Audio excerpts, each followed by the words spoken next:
Hello everyone, my name is Dennis Kozak. I'm the 2025 President of GMAR, and I'm here to give you our Presidential February update. One of the things that we want to bring to your attention is the fact that we had a RPAC challenge that went out to all of our committees at GMAR. Now RPAC stands for Realtor Political Action Committee, and we have 15 committees here at GMAR, and the goal was to have every committee member commit to investing in RPAC at a minimum of $15, and to do that by January 30th. Well, we had some excitement there because there were 3 committees that came pretty close, but the winner was the Board of Directors, was the first one to actually hit 100% participation, followed by RPAC and then the Government Relations Committee. And so far, at this point, we have 7 of our 15 committees that are at 100%. That would be Finance, Membership Engagement, Government Relations, Placemaking, RPAC Board of Directors, Government Relations, and the Ann Arbor Chapter Advisory Board. So that was great, and we're real happy about that. Now, the remaining 8 committees have various levels of participation, and we're working, even though that contest is over essentially, we're working to get participation from all of our members. And so far we've got the following. Diversity and Inclusion Committee is at 82%, and there's 3 members that need to perhaps commit. Then we have the Global Initiative Committee, which is at 50% with 3 members that haven't committed yet. The MLS Committee is at 93% with just 1 person that hasn't committed. Strategic Partners is at 93%, 1 member. And I won't go through the rest of them other than Government Affairs from Ann Arbor chapters at 71%. So I'll be working directly with the individual chairpersons for those committees to see if we can't get everyone over the finish line. And again, just a quick refresher, RPAC is dedicated to raising funds through investments through our realtor membership to support initiatives that affect property rights and home ownership rights at the local, state, and national level. We focus, of course, on the local level here and look for things that could adversely affect property rights and homeownership rights. And we interview candidates. And by the way, it is going to be an election year here in 2025 for mayors and city officials. So we'll be entertaining interviews with some of those candidates to see if the candidates will support the initiatives of property rights, homeownership rights, and real estate industry as a whole. Before we would give them our endorsement verbally as well as a financial endorsement. And the funds raised for RPAC actually is where the financial endorsement comes in. So we're excited about that, off to a good start, and we're not done. We're going to try to get everybody at 100%, so that's my goal. Secondly, I wanted to talk to you about some changes to the Code of Ethics. Yes, indeed, the Code of Ethics is updated every year. As things in the marketplace change, we see amendments to the NAR Code of Ethics. Now, you may be familiar with the document. It's a multi-page document, but it covers every aspect of real estate practice, and I'm going to cover a couple of the things that were amended going into this new year. Article 4, which basically says realtors who have a present ownership interest in property for sale or lease, or contemplated interest to purchase or lease a property, must disclose in writing the existence of such interest to all parties to the transaction prior to signing any agreement. Pretty much that it's the wording was slightly changed on that, and it was amended effective January 1 of this year.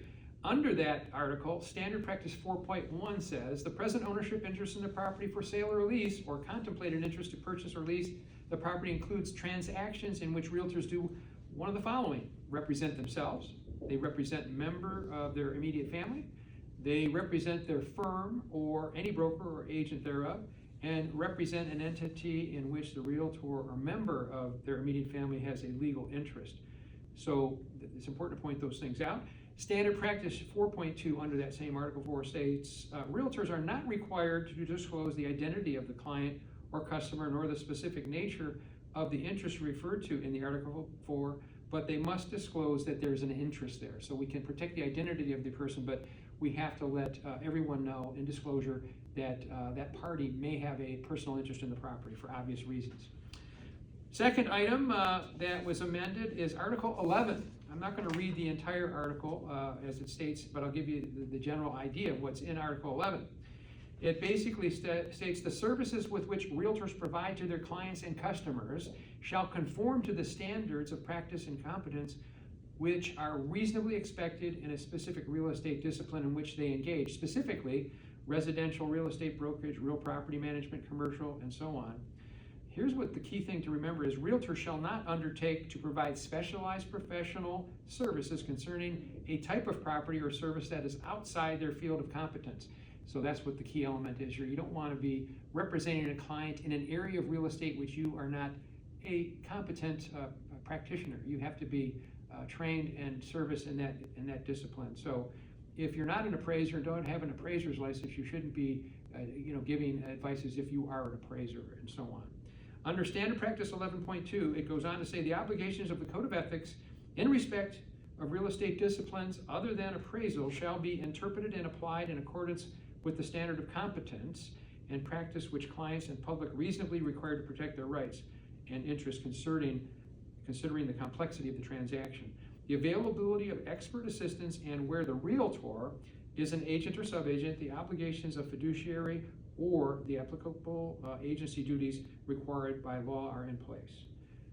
I know that was a little dangerous kind of sharing that much legal jargon with you, but I'd like to just remind all of us to, if you haven't printed out the new copy of this document and keep it in your briefcase. In fact, when we teach the Code of Ethics class, we even recommend that you use this Code of Ethics document as a marketing tool when you're on listing appointments and buyer appointments before you engage the client in a listing agreement or a buyer agency agreement, and they understand that you're a realtor and you had a Code of Ethics that govern your business.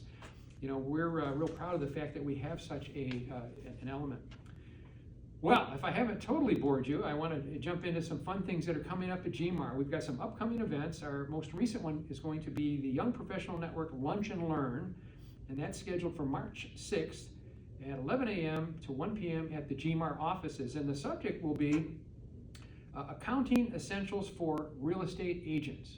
Yeah, so this is always something, particularly at tax time, that we think about, but throughout the year, we should be making efforts to keep track of all of our expenses and records so that we have a good accounting of things for our tax return when we're done at the end of the year. The next item is the Past Presidents Luncheon. Yes, we gather all the past presidents and we have a nice luncheon for them, and that's going to be scheduled for March 12, 2005 by invitation. So if you're a past president or on the board of directors, you get invited. From 11:30 to 2, and it's going to be at the Bravo Kitchen in Livonia. And we have an elected officials breakfast, which is really cool. It's open to every member on March 31st, 2025 from 9 to 11 at the Detroit Marriott in Livonia. So with regard to the Realtor Political Action Committee, you'll get to actually meet some of the candidates that we've endorsed in the past, because we have people that come to this event that we've endorsed. We'll have some new candidates possibly looking for an endorsement at that event, and it's a chance to meet them face to face and interact with them in a setting at a restaurant. And then our Michigan Realtor Broker Summit and Fair Housing Summit is actually a Michigan Realtor or State Association event. That's going to be April 8th to 9th in Lansing. And then lastly, we have an RPAC auction scheduled for April 28th through May 1st. It's virtual, so you'll be able to go online and bid on items that you may need or want, and everything that you bid, if you win, you get the item, and anything that you bid and perhaps don't win goes towards RPAC, which all the funds go towards RPAC. So I hope that kind of sums up what we've been up to, and we really thank you for your loyalty and hard work out there in the marketplace. And if there's anything I can do to help you as president of GMAR, you let me know. This is Dennis Kozak, 2025 president of GMAR, signing off. Have a great day.